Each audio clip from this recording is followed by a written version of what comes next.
வெண்பாவ எப்படியாச்சும் விஜய் கிட்ட இருந்து பிரிச்சு, இவங்க எல்லாருமா கூட்டிட்டு போயிடணும் அப்படின்றதுக்காக காலங்காத்தாலேயே கிளம்பி வந்துட்டாங்க. உண்மையிலேயே இந்த ஒரு விஷயத்த மல்லி கொஞ்சம் கூட எதிர்பார்க்கவே இல்ல.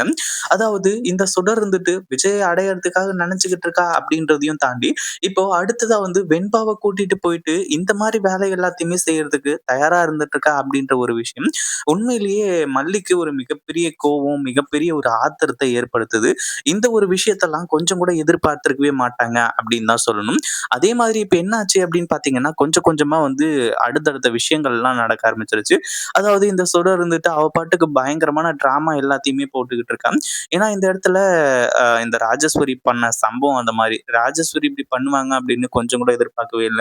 ராஜேஸ்வரி உண்மையிலேயே தன்னோட தம்பி நல்லா இருக்கணும், தன்னோட தம்பி பொண்ணு நல்லா இருக்கணும் அப்படின்ற மாரி நெனச்சிருந்தா அப்படின்னா, கண்டிப்பா இந்த மாரி விஷயங்கள்லாம் செஞ்சிருக்கவே மாட்டாங்க.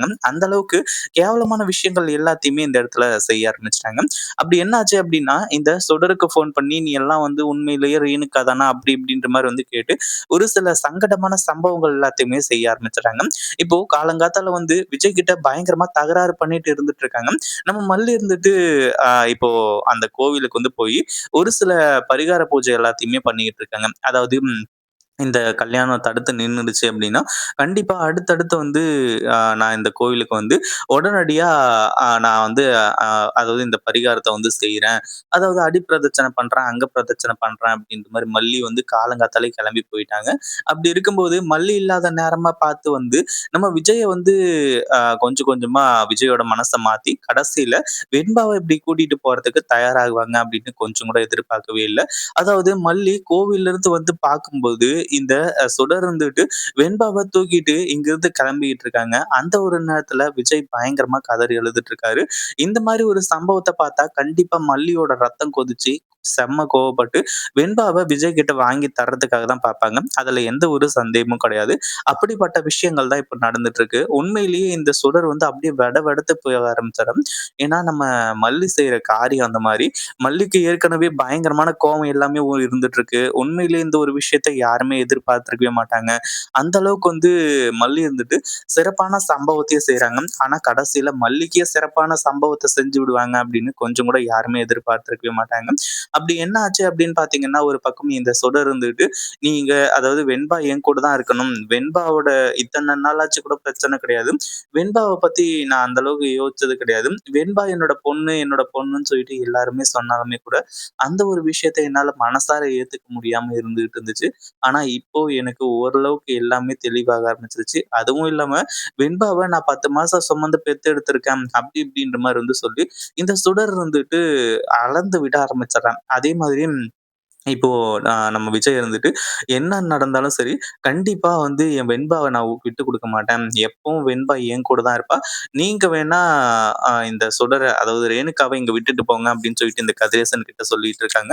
அதே மாரி இந்த ஒரு அதாவது நீ வந்து வெண்பா கூட இருக்கணும், வெண்பா கூட சந்தோஷமா இருக்கணும்னு நெனச்சன்னா, நீ இங்கேயே இரு ரேணுகா. யாரும் உனக்கு எந்த ஒரு தொந்தரவும் பண்ண மாட்டாங்க. எல்லாமே வந்து கரெக்ட்டா தான் நடக்கும். அப்படி இப்படின்ற மாரி வந்து சொல்லிட்டு இருக்காங்க. ஆனா அதே சமயத்துல இப்போ நம்ம வெண்பா வந்து இப்படி சொல்லுவாங்க அப்படின்னு கொஞ்சம் கூட எதிர்பார்க்கவே இல்ல. அந்த ஒரு டைம்ல வெண்பா இருந்துட்டு அதாவது இந்த சுடர் கிட்ட ஒரு சில கேள்விகள்லாம் கேட்குறாங்க. சுடர் இருந்துட்டு எல்லாத்துக்குமே பதில் சொல்றாங்க. இந்த மாரி உன்ன இப்படி பெத்தெடுத்தேன். இந்த இந்த ஹாஸ்பிட்டல்ல தான் நீ பொறந்த. உன்ன முறையா வந்து இப்படிதான் பார்த்தேன். அப்படி இப்படின்ற மாரி சொல்லி நெறைய விஷயங்கள வந்து சொல்றாங்க. அதுவும் இல்லாம இது எல்லாமே விஜய்க்கு கன்ஃபார்மா தெரியுது. இது எல்லாமே கரெக்ட் தான். வெண்பா அதாவது இந்த ரேணுகாவுக்கு கொஞ்சம் கொஞ்சமா பழைய நினைவுகள் வந்துகிட்டு இருக்கு அப்படின்ற மாரி நெனச்சுட்டு இருக்காங்க. ஆனா உண்மையான சம்பவம் என்ன நடந்துச்சு அப்படின்னு பார்த்தா, இந்த நிஷா இருந்துட்டு தன்னோட அக்கா மேல ரொம்ப பாசமா இருக்காங்க. எல்லாமே ஓகே தான். அதுல எந்த ஒரு சந்தேகமும் கிடையாது. ரொம்ப நல்ல விஷயம். ஆனா இந்த ராஜேஸ்வரி ஃபோன் பண்ணி இந்த ஒரு விஷயத்த கேட்டதுக்கு அப்புறமா, இப்போ அ தன்னோட அக்கா அதாவது உண்மையிலேயே ரேணுகா இதுக்கு முன்னாடி எப்படி இருப்பாங்க? என்ன பண்ணுவாங்க? ஏது பண்ணுவாங்க? அப்படின்றது எல்லாத்தையுமே சொல்றாங்க. இதுக்கு முன்னாடி வெண்பா பொறந்ததுலருந்து இந்த டீட்டெயில் எல்லாத்தையுமே இந்த சுடர் தெரிஞ்சுக்கிறா. அதுக்கப்புறம் தான் இந்த விஷயத்த எல்லாத்தையுமே சொன்னதுக்கு அப்புறமா வெண்பா இருந்துட்டு டாடா நான் வந்து கொஞ்ச நாள் ரேணுமா கூட வந்து இருந்துட்டு இருக்கேன். அதே மாரி மல்லியம்மா அங்க இருக்கிற வரைக்கும், ரேணுமா வந்து இங்க வரமாட்டாங்க. மல்லியம்மா எப்ப இங்கருந்து போறாங்களோ, அப்பதான் வந்து ரேணுமா வருவாங்க. அந்த ஒரு விஷயத்தினால நான் இந்த ஒரு விஷயத்த செய்றேன். என் மேல கோவிச்சுக்காதீங்க, கோவப்படாதீங்க. ரேணுமா கூட நான் போறேன் அப்படின்ற மாரி வந்து சொல்லி நம்ம வெண்பா சொல்ல ஆரம்பிச்சுறாங்க.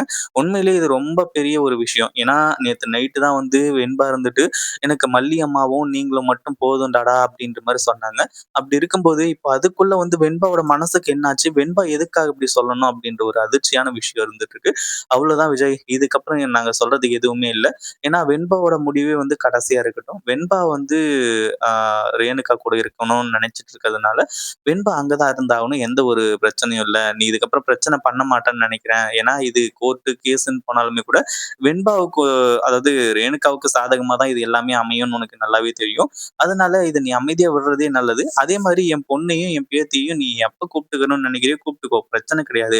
ஆனா அதே சமயத்துல அந்த ஒரு டைம்ல மல்லி இங்க இருக்கக்கூடாது. மல்லி உன்னோட வாழ்க்கையில இருந்து மொத்தமா போயிருக்கணும் அப்படின்ற மாரி வந்து சொல்றாங்க. விஜய்க்கு அடுத்தடுத்து என்ன பண்றதுன்னு தெரியல. அதே மாரி இப்போ இந்த சுடர் இருந்துட்டு வெண்பாவ தூக்கிட்டு கிளம்ப ஆரம்பிச்சுறாங்க. அந்த ஒரு நேரத்துல தான் மாஸ் என்ட்ரி குடுத்த மல்லி இருந்துட்டு, இந்த சுடரோட கழுத்துல அருவாள வச்சு ஒழுங்கு மரியாதையா வெண்பாவ இங்கேயே விட்டுட்டு போயிடு. விஜய் கிட்ட இருந்து வெண்பாவ பிரிக்கிறதுக்கு யாரையுமே நான் விடமாட்டேன் அப்படின்ற மாரி வந்து சொல்லி, பயங்கரமா அப்படியே ரவுண்டு கட்டி நின்னுட்டு இருக்காங்க.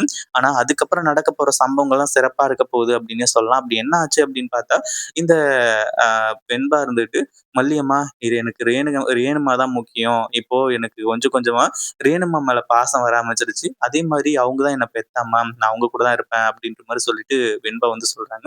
இத பத்தி நீங்க என்ன நினைக்கிறீங்க? அந்த வீடியோ புடிச்சிருந்தா லைக் பண்ணுங்க, ஷேர் பண்ணுங்க. இப்பதான் நம்ம சேனலுக்கு ஃபர்ஸ்ட் டைம் வரீங்க அப்படின்னா, கீழ இருக்க சப்ஸ்கிரைப் பட்டன பிரஸ் பண்ணிக்கோங்க.